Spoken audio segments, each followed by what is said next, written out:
помните, как еще великий наш Александр Сергеевич Пушкин писал, да? Когда Евгений Онегин дискутировал, Евгений Онегин со своим отцом, да? Онегин бранил Гомера Феокрита, зато читал Адама Смита и был глубокий эконом, а значит мог судить о том, чем государство богатеет и как живет и почему не нужно золото ему, когда простой продукт имеет. Отец понять его не мог и земли отдавал в залог. Вот то, что мы с вами сейчас делаем. И только при социализме мы вернемся к тому, когда Хрущев спросил одного из академиков, помните, а что вы можете сделать вот такую-то ракету? Он ему сказал: Никита Сергеевич, в Советском Союзе мы можем сделать все, что не противоречит фундаментальным законам физики. Это был Советский Союз. Давайте у меня будет парочку вопросов таких, что называется, каверсных, да? Будет ли Китай помогать оружием Российской Федерации или Украине? По Российской Федерации я вам не скажу. Украине не будет. Вот интересный вопрос, я думаю, может, Ирина Анатольевна тоже скажет. Выдержит ли бюджет Российской Федерации дальнейшее финансирование военной спецоперации, если уже сейчас большая дыра в бюджете? Дыра большая. У нас бюджет спланирован с вами, то есть разница между доходами и расходами уже спланирована с дефицитом. На конец года примерно 3 триллиона рублей должен быть дефицит.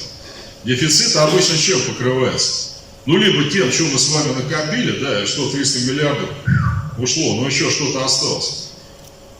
Либо печатанием денег, чего нельзя допустить, да. Иначе у нас буханка хлеба там 300 рублей будет стоить, самая небольшая, да. Или заимствованием государства. Ну, в советское время, помните, были займы, да, там, вот, когда была Великая Отечественная война, там все подписывались на займы и так далее. Они нас убеждают, что пока деньги есть, но дыра большая. Минфин, правда, клянется, что это техническая вещь. То есть дыра за 40 дней вот этого года где-то 1,5 триллиона. Это при том, что 3 должно быть по итогам года. Но Минфин утверждает, что они там перешли на какую-то новую систему там взимания налогов, единый налоговый платеж, что это там чисто бухгалтерская точка зрения и прочее. Но, конечно, это затратная вещь, то, что мы сейчас делаем. Ну что там говорить? С другой стороны, какая у нас есть с вами альтернатива? Да, с нами никто не советовался, вот здесь, как вы понимаете, там год назад, да? Но если мы с вами сейчас сложим лапки, ведь они сюда придут. Ну, то есть, нельзя делать вид, что с той стороны нам противостоят какие-то, знаете, действительно там, беззаветные борцы за свободу, там еще что-то. Кстати, вы помните, с чего там все началось в 2014 году? С так называемого Ленина-пада. Разгромили все памятники Ленина. У нас тогда на это как-то не обращали внимания. Ленин там, ну ладно. Потом запретили Компартию. И там сотни людей сели в тюрьму, коммунистов. Но тоже не интересовало. И сейчас Путин признает, да, что надо было раньше все это делать. И признавать референдум на Донбассе в 2014 году и так далее. И мы, вот лично я, да, когда меня еще пускали на телевизор, я помните, что говорил. Не будем решать проблему, над нами висит дамоклов меч войны, вот я все время это говорил. Но тогда считали как? Ну, Николай Николаевич, он там сгущает, над нами не капает, так все нормально. Поэтому у нас с вами, к сожалению, сейчас вот я другого выбора для любых сторонников социализма, противников, кроме победы, нет. Это действительно не военное поражение, это крах. Но, повторюсь еще раз, на мой взгляд, победить, потому что, ну что там, им помогает весь Запад. Что там, Китай? Там без Китая всего хватает, понимаете? И победить мы можем только на основе реальной консолидации общества. А не то, что у нас по-прежнему там 2% будут владеть там 90% богатства. Я еще в прошлом мае, когда все казалось еще неплохо, говорил, что такое консолидация? Отмена пенсионной реформы. То есть шаг навстречу людям, сказать, да, мы ошиблись, извините, и мы себя поправим. Сильные так делают. Второе, к чему сейчас пришло правительство, увидев дыру. А я это в мае говорил, чрезвычайный военный налог на олигархов из списка Forbes. Я это говорил в мае прошлого года, но это никого не интересовало. Теперь у нас государство уговаривает крупный бизнес. Пожалуйста, заплатите что-нибудь там, 300 миллиардов рублей по сравнению с дефицитом, ерунда. Нет. Может быть 250? Нет, мы подумаем. А ушло из страны в прошлом году официально, по официальным каналам 200 миллиардов долларов ушло. Ушло через посредством Банка России. Нам запрещают снимать свои валютные счета. Помните, их заморозили там в прошлом марте. Вот люди держали валюту здесь, в России, в российских банках. Эту валюту запретили снимать, можно в рублях только. Нам запретили, а выводить из страны можно. И президент сейчас рекомендует этого не делать. Представляете, говорит, ну что вы там инвестируете? Они у вас там все отнимут, ну не надо. Пора власть употребить, в конце концов. Поэтому отмена пенсионной реформы, чрезвычайный военный налог на олигархов должно быть. И возвращение советской символики. Без нового возрождения боевого духа нам будет очень трудно. А боевой дух – это дух победителей, советский дух.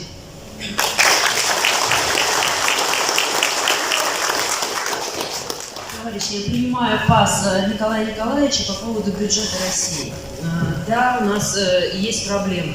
Но я хочу сказать, что у нас действительно растет уровень консолидации общества на всех уровнях. Очень большую помощь, очень существенную оказывают люди, начиная от самого маленького уровня, кто как может. У нас множество организаций, множество активистов, которые собирают постоянно помощь для наших воюющих мужчин. Можно по-разному это относиться, но это крайне важно. И для них важны как носки, которые вяжут какие-то бабушки, так и какие-то крупные технические вещи, там вооружение, коптеры и все остальное. Для людей, которые находятся там, по ту сторону баррикады, их жизнь сейчас совершенно другая. И мы даже вот смотря новости, слушая каких-то людей, мы никогда не поймем на себе, что на самом деле там происходит. Поэтому консолидация для нас – это жизненно необходимый момент. Консолидация именно и идеологическая, и в принципе общечеловеческая. Очень много людей в этом принимает участие. И с той стороны гибнут, и с нашей стороны, разумеется, жалко всех. Но мы не можем проиграть. Мы не можем. Для нашей страны этот вопрос экзистенциальный. Если мы сейчас оступимся, нас просто порвут, мы прекратим существовать в том виде, в котором мы существовали. России просто не будет. Поэтому каждый должен, я думаю, что все-таки должен, в любом случае должен, это в том числе и Конституция, делать то, что от него зависит. Кто-то отправляет носочки, кто-то детки рисует открытки, кто-то может помогать материально. Колоссальную помощь оказывает наш крупный бизнес. Настолько существенно, просто это мало где публикуется, это не опубличивается. То, что государство несет централизованные расходы военные, это понятно, это гигантские колоссальные суммы. Но весь крупный бизнес во все это вовлечен. У нас идут бесконечные машины, колонны. Отправляется все. Отправляется и вооружение, и все что угодно. У меня есть очень много людей в тех комитетах, с которыми я взаимодействую, представителей крупного бизнеса, которые это делают на регулярной основе. То есть сократились какие-то расходы текущие, сократились какие-то излишние расходы. Но это вот если говорить о частной стороне. Что касается экономической программы, тоже происходят большие изменения. Да, сейчас с социальными выплатами у нас пробел, но сейчас происходит переориентация на те нужды, которые мы не можем обойти, просто не можем. Потому что если мы не поставим какие-то, не знаю, очередную поставку для наших военных, там просто умрут наши люди, там просто нашим ребятам нечем будет отстреливаться, у них не будет касок, у них там не будет бронежилетов, у них не будет танков, и они просто умрут. Поэтому делаются соответствующие выводы, соответствующие приоритеты. В то же время понятно, что государство предпринимает очень много усилий для стимулирования нашей экономики.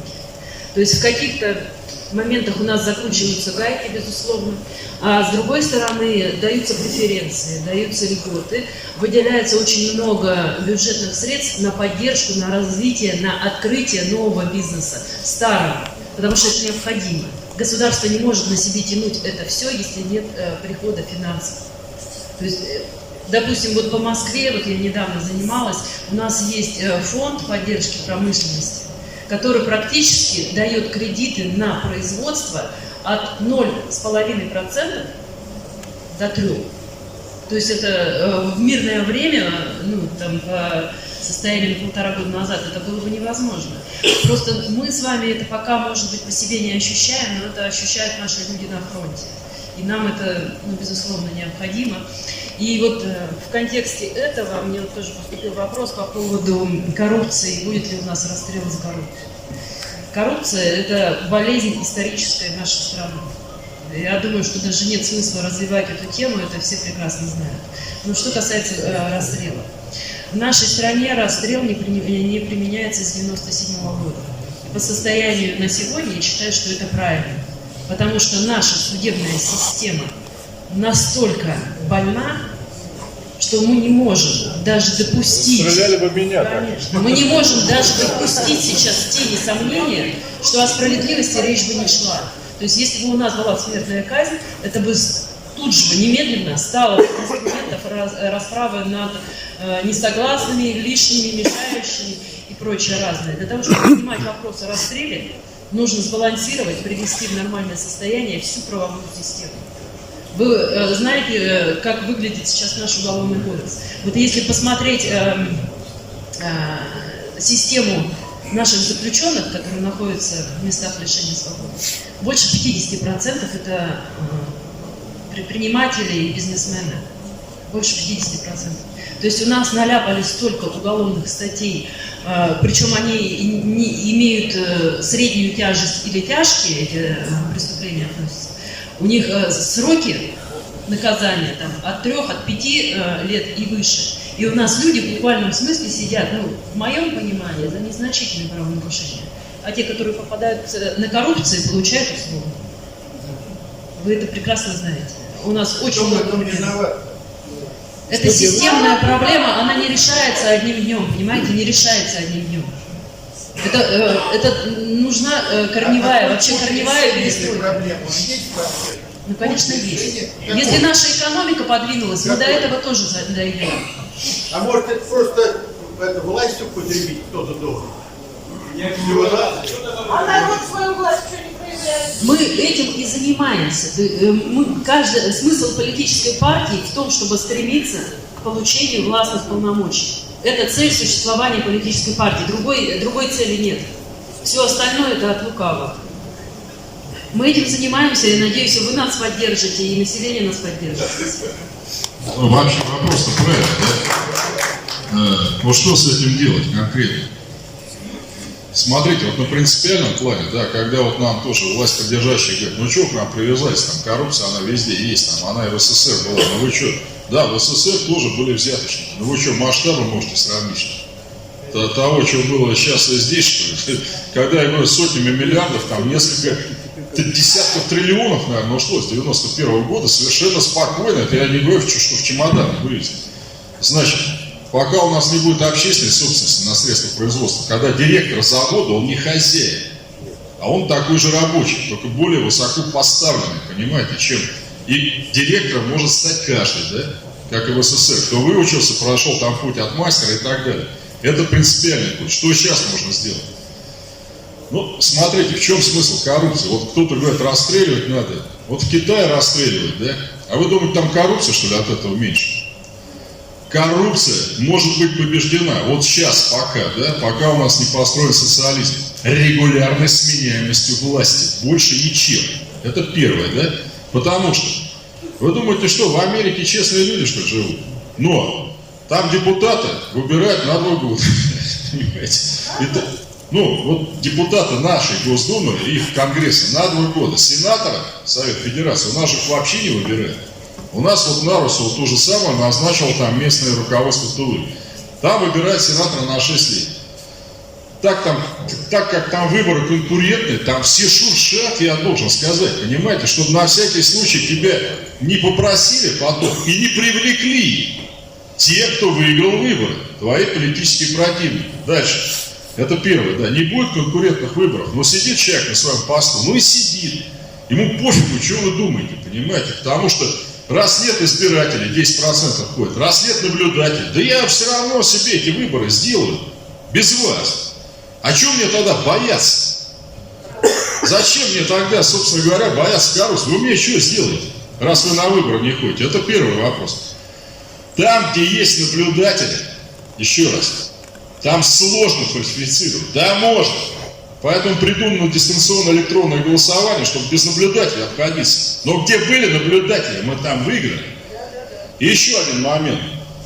Что еще прямо сейчас можно сделать? Да? Но помимо активного участия людей в избирательном процессе, понимаете, опять, вот сидит человек и думает, украсть или нет, а вдруг меня сейчас переизберут через год. Придут мои политические оппоненты и начнут разбираться.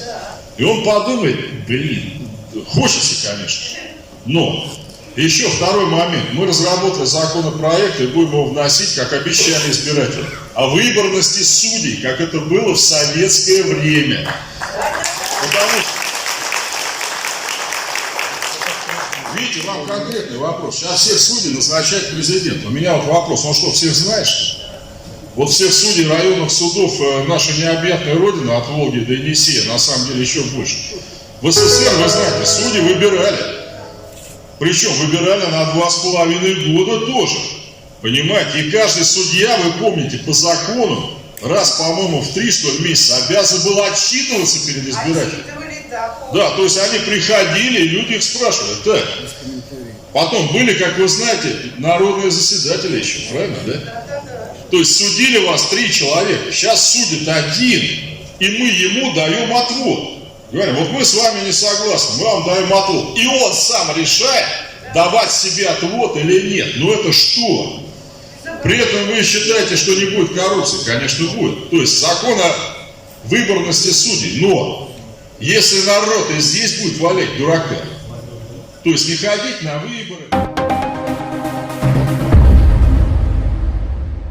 Россия, моя Россия, от Волги до Енисея. Вот мы сейчас с вами на Волге, да?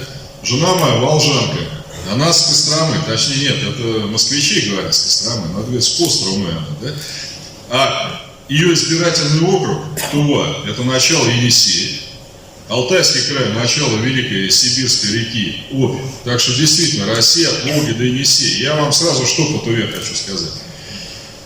Геройски воюют, во-первых, ребята оттуда, это надо прямо сказать. Причем они когда-то, в 1944 году, конники, представляете, когда Тува еще была независимой, взяли столицу рейхскомиссариата Украины ровно, пробились. Там немцы бежали в панике, орали, что снова, значит, возник Чингисхан там, и так далее. Они выбили их оттуда, и потом 2 дня удерживали один эскадрон от немцев в этот город.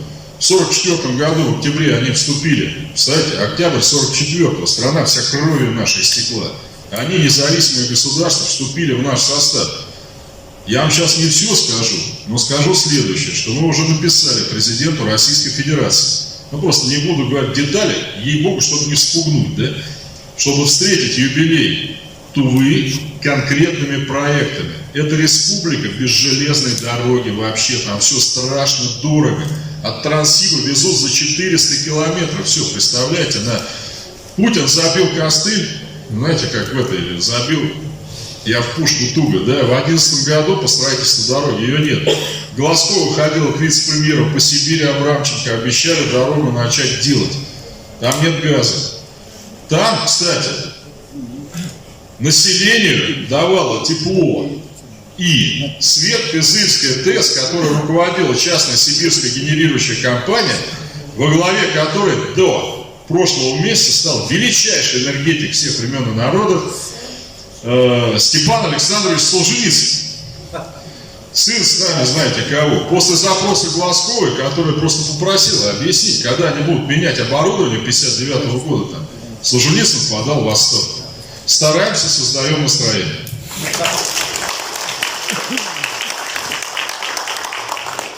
Сейчас мы все говорим об увеличении зарплат, пенсий, да? А может быть, нам стоит подумать о том, чтобы доллары победить рублями своими?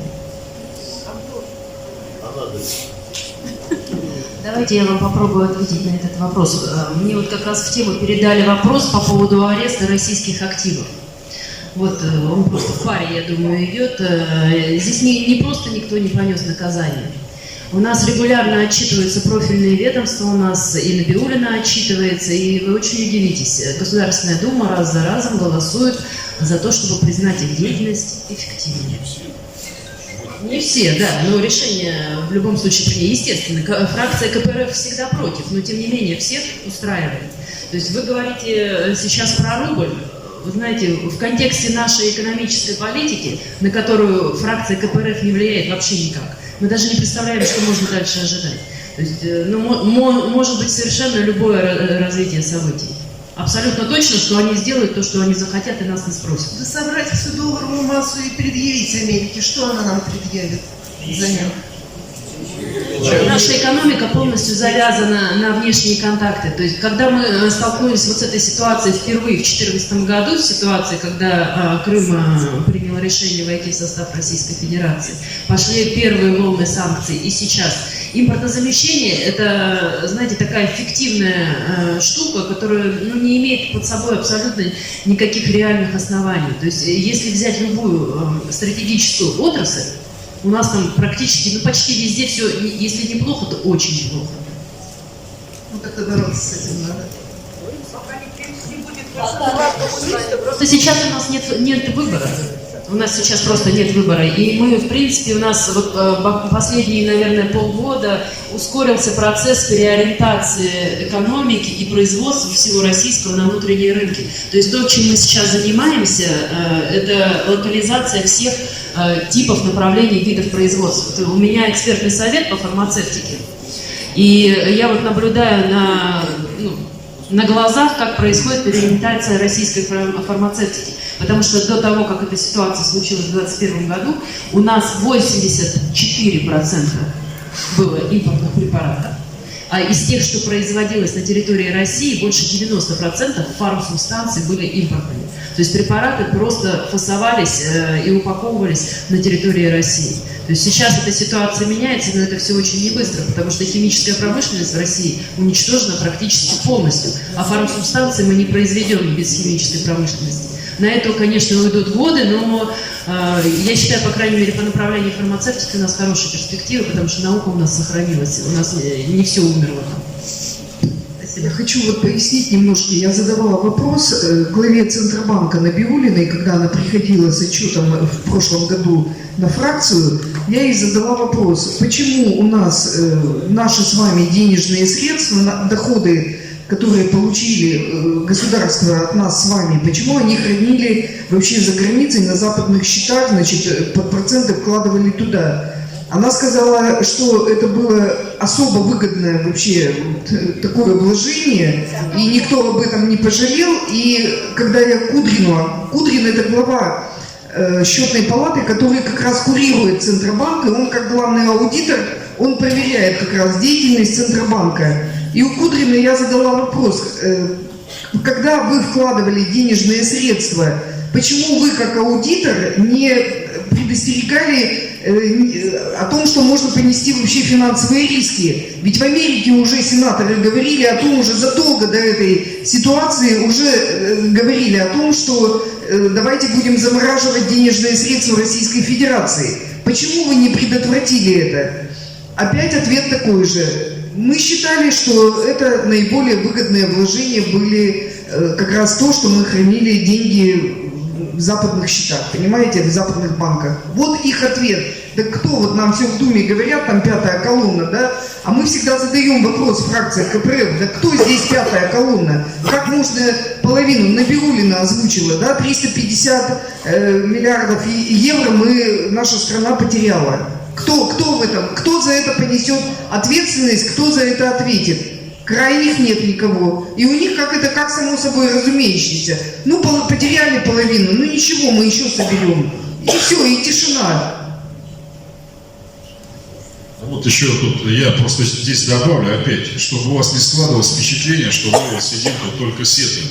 Да, действительно, депутаты задавали вопрос Силуанову в октябре 2021 года, до спецоперации. Зачем держите деньги там?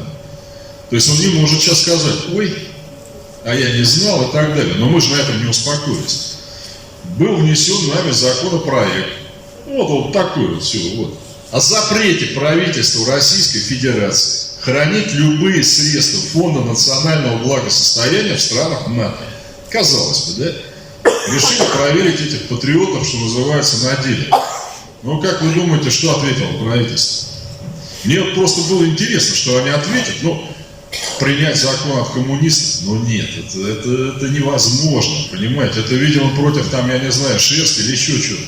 Но они же патриоты. Они знаете нам, как ответили? Вот не угадаете. Правительство Российской Федерации приветствует ваш законопроект, но так как оно так и так больше не собирается туда вкладывать, то считает законопроект избыточным.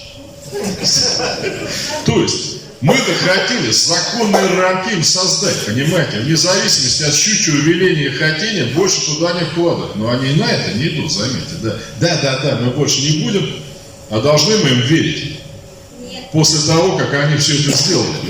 А вот уважаемой даме, которая сказала про доллары, вы понимаете, вот я вам задам такой вопрос, ну, все-таки преподаватель чуть-чуть, да? Вот у нас после временного распада Советского Союза все 3 недели рубль должен быть свободно конвертируемый. Что такое? Это свободно обмениваемый, да? Вот вы приехали в какую-нибудь страну с рублем, там, вам с удовольствием поменяли его там на то, что вам надо. Они говорят, пока от этого мы очень далеки. Рубли там нужны нумизматам в основном, да, как бумажки и так далее. Я вам задаю вопрос. А в истории нашей страны было так, когда рубль был полностью свободно конвертируем? Да, ленинская реформа 1922 года, которую изучают до сих пор у них в университетах. Помните, червонец, да? Мы создали валюту, с которой Сергей Есенин ездил в Берлин и платил в ресторанах рублями-то. И когда он спрашивал официанта, вам в марках заплатить или в рублях? Советских, в рублях. Потому что рубль наш рос там, на свободных торгах, у них. А теперь вам вопрос. Вот у нас все говорят, да вот мы там избавимся от долларовой зависимости. Я вам скажу так. Почему тогда у нас был конвертируемый рубль? А значит, доллары нам были, естественно, зачем они нам были нужны? Наши рубли были нужны. Вы знаете, доходило до того, когда немцы временно оккупировали часть нашей территории в 1941-м, гестапо расплачивалось с полицией советскими рублями, они марки не брали. Понимаете, гестапо было вынуждено платить купюрами с изображением Владимира Ильича Ленина. Это их бесило всех. Но другие деньги, даже на оккупированной территории, все брать отказывались. А почему? Вот правильно сказали. Советский рубль был обеспечен товарами. Ведь когда валюту признают в других странах, вы же не можете их заставить. Да, ну бери рубли. Когда они копят эти рубли у себя там, для того, чтобы купить только товары, которые они могут купить только здесь, за рубли.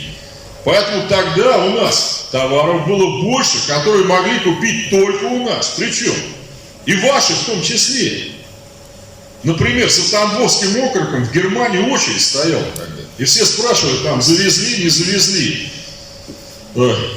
Из леса мы делали прекрасные материалы еще тогда, понимаете. Мы продавали, ну пусть там по тем временам керосин, но это не в других странах не было этого тогда, понимаете. Поэтому рубль был свободно конвертируем. Сейчас мы с вами, ну что можем сказать? Друзья, копите российские рубли, ну где-нибудь там в Германии, для чего? Чтобы купить чебоксарские трактора, где они? Чтобы купить волгоградские трактора. Японцы у нас приобретали технологию ядерных электростанций на быстрых нейтронах, потому что не было ни у кого. За $3 миллиарда только технологию. Японцы, которые считаются, что они там, значит, технологически развиты и прочее. Поэтому рубль будет у нас свободно конвертируем. А значит, нам не будут нужны доллары только тогда, когда мы с вами возродим всю нашу промышленность, которая обеспечит нас всех здесь и создаст такие товары, которые кроме как у нас купить никто не может. До этого все это разговоры, понимаете? Вот и мы там сделаем...